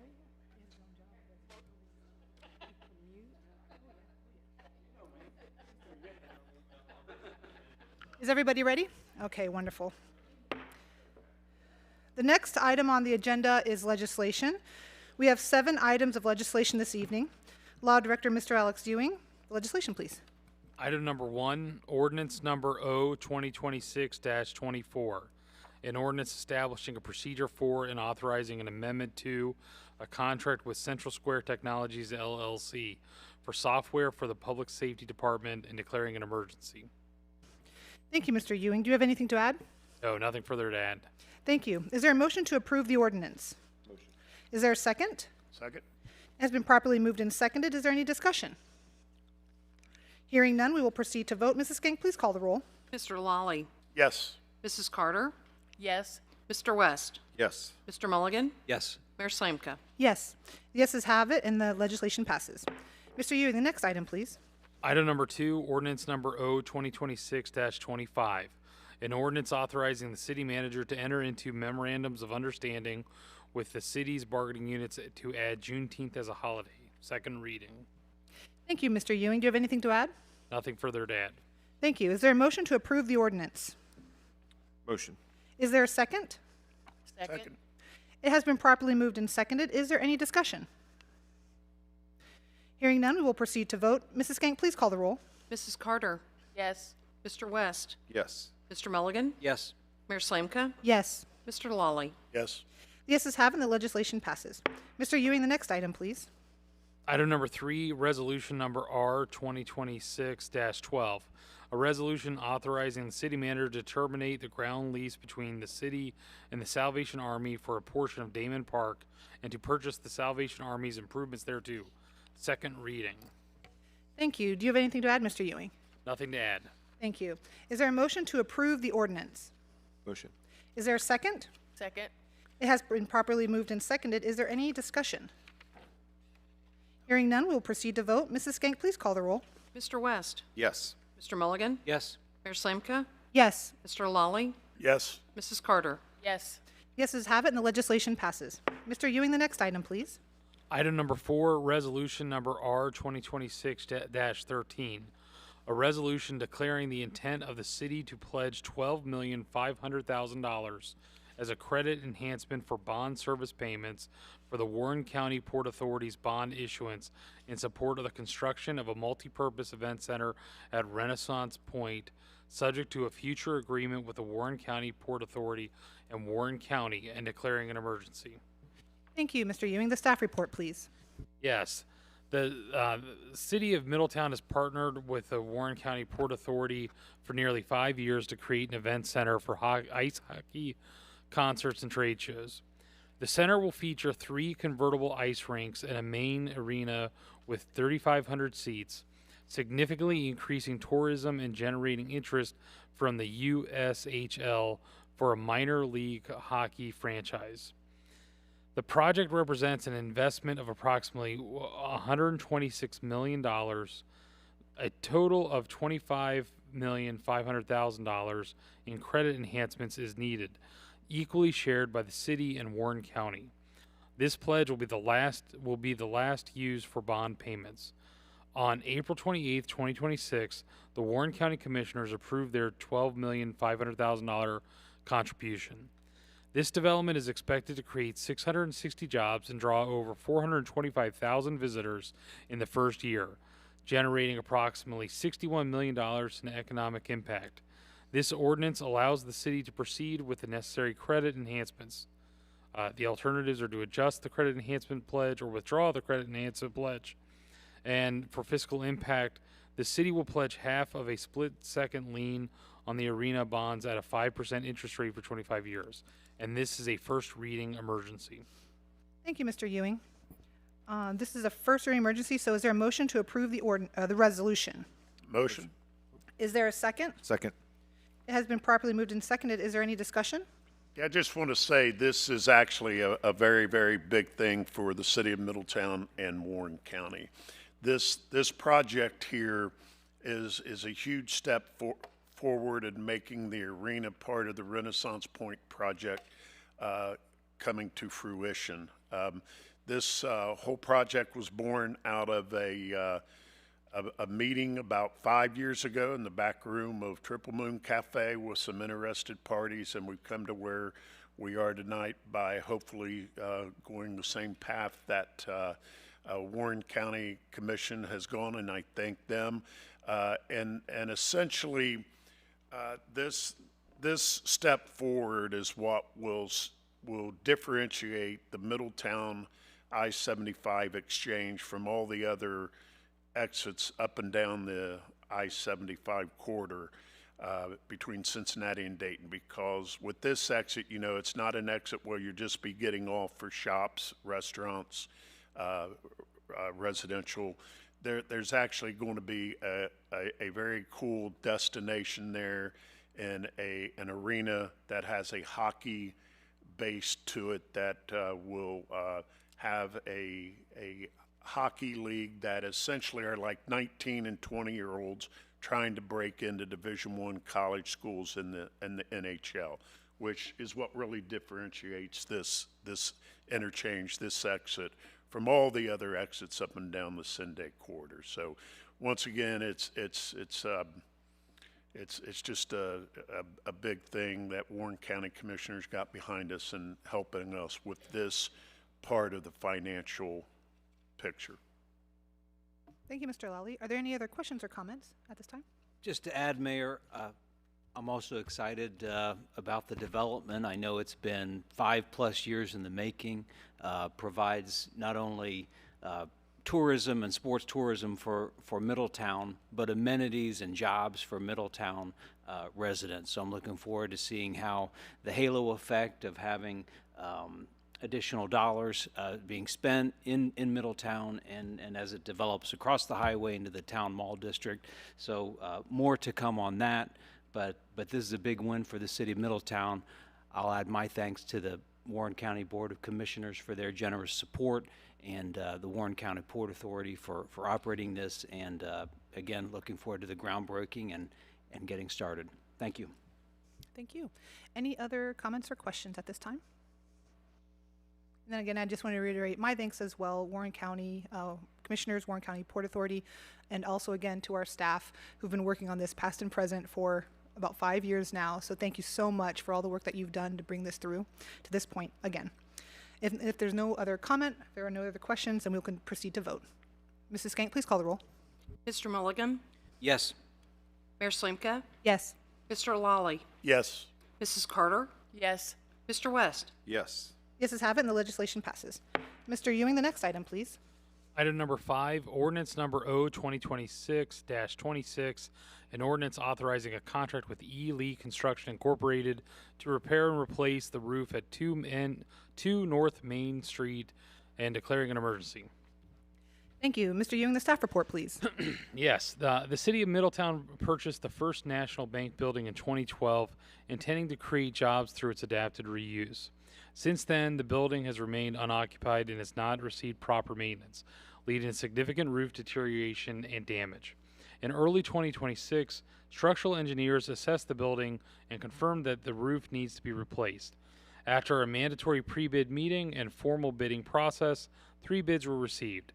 Ely Construction Incorporated submitted the lowest bid of $374,560, with a 10% contingency and a $4,500 bond.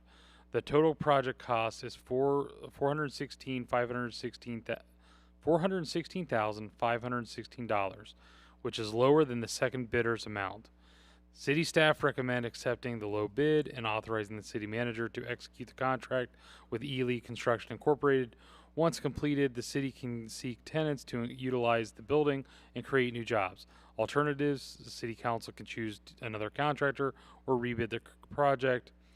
Finance, the project's total cost is $416,516 to be paid from the general fund, requiring a supplemental appropriation for account of 100.911.54401.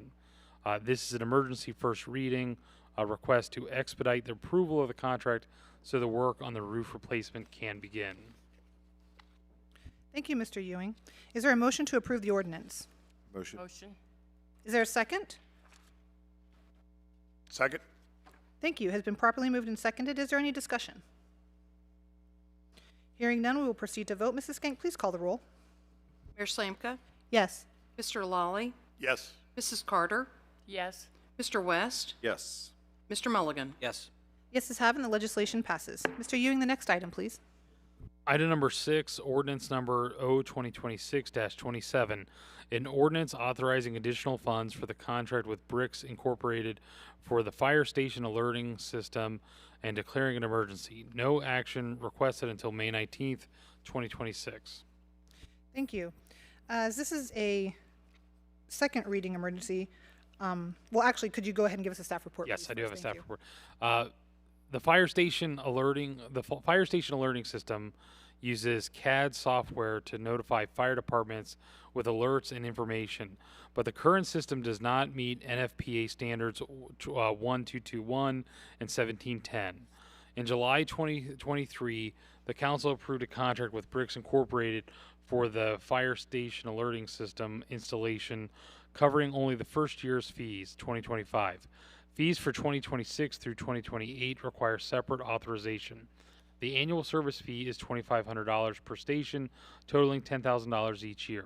Financial impact funding is available in the 2026 fire station levy budget for a total of $30,000. Second reading emergency is requested to facilitate timely payment and avoid service interruptions.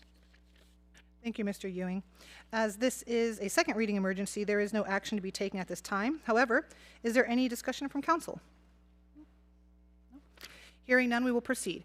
Mr. Ewing, the next item, please. Item number 7 is ordinance number O-2026-28, an ordinance authorizing the submission of an application for federal assistance, an action plan, and a projected use of funds under Title I of the Housing and Community Development Act of 1974 as amended for program year 2026. First reading. Thank you. Mr. Ewing, the staff report, please. There's nothing further to add. There was a presentation for the CDBG annual action plan in early April. Thank you. As this is a first reading, there is no action to be taken at this time. However, is there any discussion from council? All right. Seeing none, this concludes the legislation for the evening.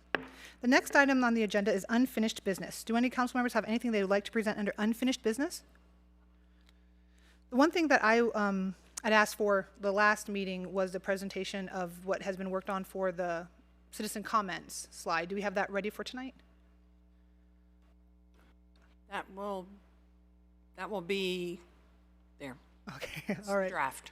Perfect. So we were going to look at this tonight, discuss it, see if we want to amend it, any changes we might want to make, if we like it, that kind of thing. It looks like while we're taking a look at that, the biggest changes being proposed are, 1, to move from 4 minutes per speaker back down to 3 minutes per speaker. 2, to move to an allotted time from 60 minutes for public comment down to 30 minutes, or 10 people speaking. And 3, to require Middletown residency in order to speak on Middletown city business. Is there any discussion, comments, questions, amendments? Right, and just to clarify, the residency requirement, if there were someone interested in making a presentation to council that didn't maintain a business here or have a residence here, then that person or entity could go through the city manager's office to get on the agenda. That's correct. That's correct. Reports, right. Yeah, the only other thing I was thinking of, and it's the fact that you can't come up and speak for somebody else, because she kind of did say that at the beginning tonight, that she was here representing, and she said another person's name. So I thought we had discussed not to allow that. I think that's on here. It was on the old one. That's correct. So if you look under the third bullet point, the very last sentence, this clarifies that no agent of a resident may speak on a resident's behalf. The resident must be present to speak. Cool. And that's something that is not clear in the current policy. Okay. Right. There you go. Okay, so that's also a change. So it was kind of inferred before, but now it's part of the policy. And then, like Mr. Mulligan was saying, because we do have businesses and organizations like DMI or like the Middletown Community Foundation who have leadership who live outside the city, then therefore they could always request for a city manager's report presentation if they wanted to respond in front of or speak in front of council. But of course, legal has said they could always email and phone calls and meet as well. Yes, that's correct. So, number 3, are we saying that before you speak, you have to show ID? It looks like Yes, to some sort of documentation. It could be a utility bill or something to demonstrate residency. But why? Because you have to be a resident of Middletown. So someone's going to come up here and say, I'm from Middletown and not be from Middletown? They do. We've had people from other cities, like a few meetings ago, we had somebody from Cincinnati come up, and that happens sometimes. So with this, I've heard people come up and say, I am from Cincinnati and speak. This would change that. I don't like the idea of them having to produce license or utility bill. That's too, I think that's deep. I don't like that. So, okay, so that would be the residency component. We could I guess we could amend it to take that out. We could get some consensus from council to have that discussion right now. If we want to keep it resident requirement, and it says here, the cards will be collected 15 minutes prior to the start of the meeting, so that'd be by 5:15, along with proof of residence. So people could come with their driver's license or some kind of state ID, current utility bill. Do you want to discuss if we want to keep that in? I think removing the ID portion, you could just say that they have to represent that they're, in the card, note their address. At least they're making some sort of representation regarding their residency. But on a practical level, it's going to be difficult to confirm residency. You're just essentially relying on their cards. So I think that was the reason for putting it into the policy. Is there any other discussion from council about this particular part of the amendments to the updates to the policy? When they step up there and say, hi, I'm so-and-so and so-and-so, I live at 312 Curtis Street, they're saying that they're a resident of Middletown. Mm-hmm. So this would just change that if they live outside the city, they would no longer be able to speak during citizen comments. So we could change it, if that behooves council, to just keep, are you saying you'd like to keep it as residents, but instead of requiring any proof, just ask them to state their address as they already do? Right. Okay, so what do the other council members think? Just to continue. Yeah, practically speaking, I'm not sure that the photo ID and current utility bill is, I just don't know if that process can take place in a council meeting, and verification and Xerox copies. And I mean, if they're putting on their card where their address is and it's a Middletown address, they should have the opportunity to speak. But they have to be a resident. What about a business owner? That's what Mr. Mulligan asked. Right. And I also kind of had the same question about leadership in organizations even. They often live outside, so. Have to be a resident. So to when they speak. come up, they have to say, my name is Joe Smith, I live at 311 Curtis. If they don't, they can't say, my name is Joe Smith, I own a business at 210 Smith Street. Correct. Sorry, you can't talk. They can't talk in front of us or citizen comments, but they could still request a presentation in front of city manager's reports if they wish. As long as it's, I mean, That's crazy. I just see. Majority of the people who work for the city don't even live in the city, and we're going to require people, not give them a chance to. I think that's just too much. That's too much. I think you should be a resident. Yeah, that's fine. So are you saying that you agree that for citizen comments, people should be residents, and you're saying that you prefer they don't have to show proof of residency at that time? Right. So you're still saying that you like this, that they should be residents. They say their address where they reside, but we take out the part about the photo ID and proof. It does dilute it a little bit. I understand. I think this came up from our council retreat, but if it is a city, if it's a city resident, I wouldn't mind incorporating an organization or a business owner that was operating within the city. I mean, they are a stakeholder. So as long as they provide a Middletown address for where their office or business is, I think we'd like to hear from them. Rest of council, thoughts? I mean, I would think we would include business owners.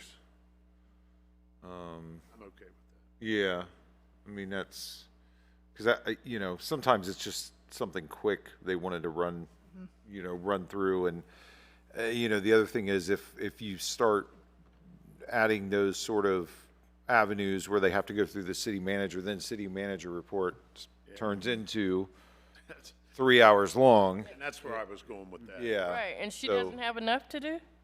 So we're going to add this to her plate? Let's pile it on her. Well, I don't know. She's not here tonight. We can pile whatever we want Well, on again, her. there's just to caution everyone's expectations here and you know, watching and residents at home. I mean, and I think we discussed this at our council retreat, is like the way to get things done in city government is to go through the channels. Yes, you could happy to speak to council members individually or collectively, but the work gets done in the offices upstairs by staff. And if we can connect residents to staff to solve problems like we heard tonight, then that's the function of local government. So while citizens' comments are a revered part of our city council sessions and people enjoy having that opportunity to speak up, really to make effective change and to change policy or strategy, you know, the work gets done outside of these council meetings. So I don't want us to overstate the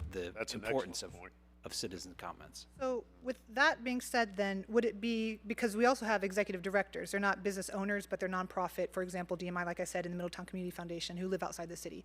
So could we modify that then to say business owners, executive directors, and then of Middletown organizations and businesses, but then also would building owners, would that work for building owners? Because we have people who live outside the city who own buildings. No? What does the rest of council think? We're going to what if this to death if we get into that. But it's a good, Well, I think if they're a business owner, they must have a Middletown address somewhere, but they would probably qualify under. If they own a business? I mean building, I was talking about building owners. Yeah, People who own buildings can be out of town. So do we extend that to building owners? Even if there's no, like a vacant building, for example. I don't think you'd need to say that. I just think the mere fact that you say a city or city resident or city business owner, I mean, if they own the building, that should suffice. Okay, is that consensus?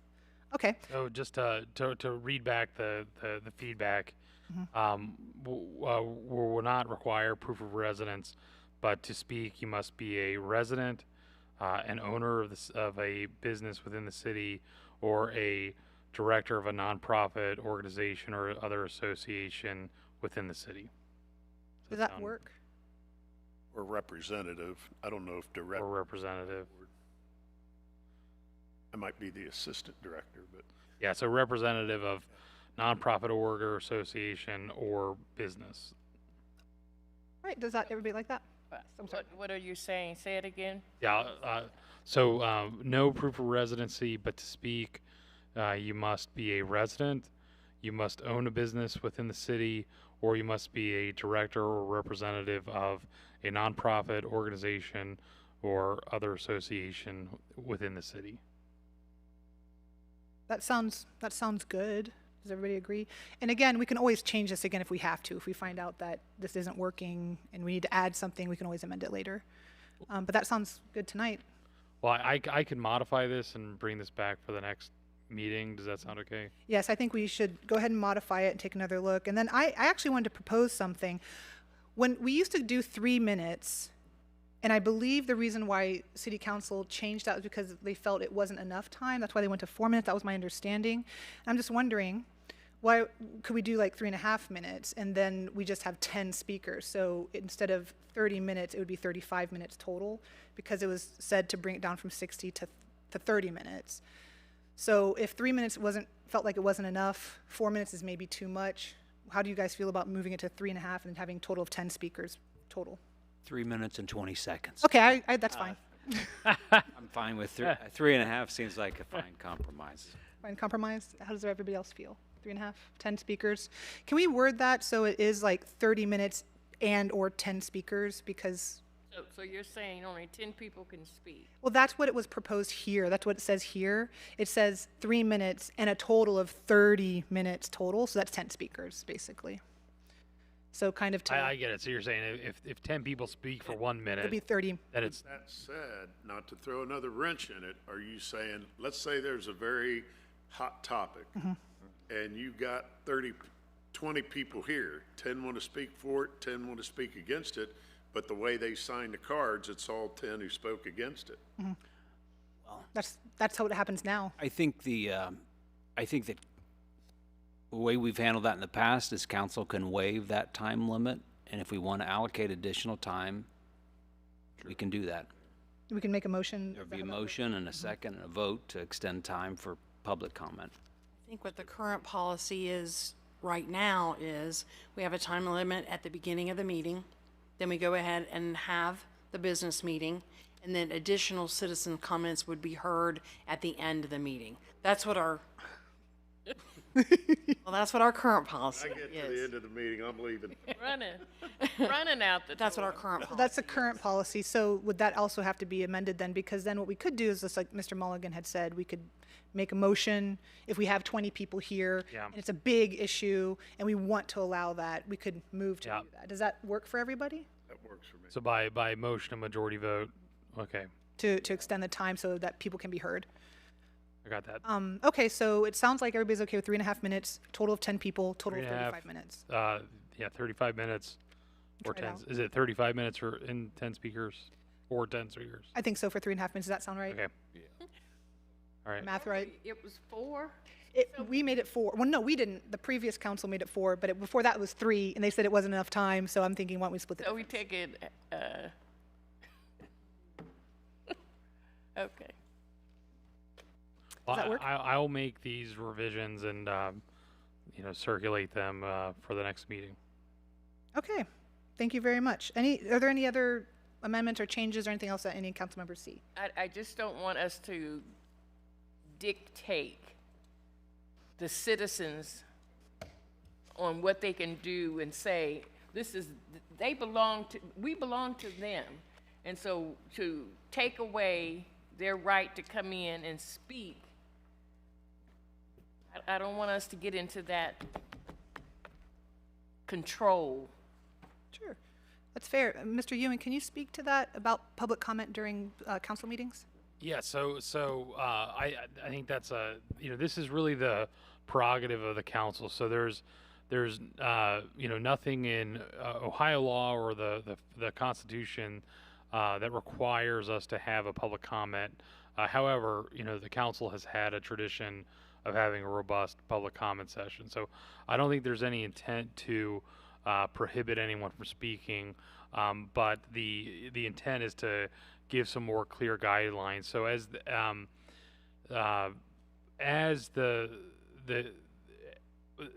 I believe the last time the policy was adopted was in 2020, and it's been about 6 years, and there's additional case law, there are additional things that have kind of happened as sort of the law evolves. It's always a good idea and a best practice to revisit, just to make sure that the parameters of what we establish here are acceptable to everyone. So that the things like residency, because it's up to council. If council wants to allow anyone, that's fine. But if meetings are getting long and we're having people coming from out of town, that may not be conducive to council's business. So these are, I think all these restrictions, they give some structure to our public comment, but I don't think they're going to prohibit residents or citizens from having their voices heard in public. Any other comments or questions at this time? All right, well, thank you, Mr. Ewing. It sounds like we'll have something, you think we'll have something for the next meeting? Yes, yeah, we'll make revisions and send them to Ashley. Okay, thank you very much. And if there's nothing else, then that concludes our unfinished business. The next item on the agenda is new business. Do any council members have any new business they would like to present this evening? All right, hearing none, that concludes new business. The next item on the agenda is executive session. Do I hear a motion to move to executive session under the authority of ORC 121.22G8 to consider confidential information related to the marketing plan, specific business strategy, production techniques, trade secrets, or personal financial statements of an applicant for economic development assistance, or to negotiations with other political subdivisions respecting requests for economic development assistance, provided that both of the following conditions apply. 1, the information is directly related to a request for economic development assistance that is to be provided for administered under any provision of Chapter 715, 725, 1724, or 1728, or Section 701.07, 3735.67 to 3735.70, 5709.40 to 5709.43, 5709.61 to 5709.69, 5709.73 to 5709.75, or 5709.77 to 5709.81 of the revised code, or that involves public infrastructure improvements or the extension of utility services that are directly related to an economic development project. And 2, a unanimous quorum of the public body determines by a roll call vote that the executive session is necessary to protect the interests of the applicant or the possible investment or expenditure of public funds to be made in connection with the economic development project. Is there a motion? Motion. Is there a second? Second. It's been properly moved and seconded to move to executive session. We will proceed to vote. Mrs. Skank, please call the roll. Mrs. Carter? Yes. Mr. West? Yes. Mr. Mulligan? Yes. Mayor Slamka? Yes. Mr. Lawley? Yes. The yeses have it and the motion passes. Council will now move to executive session.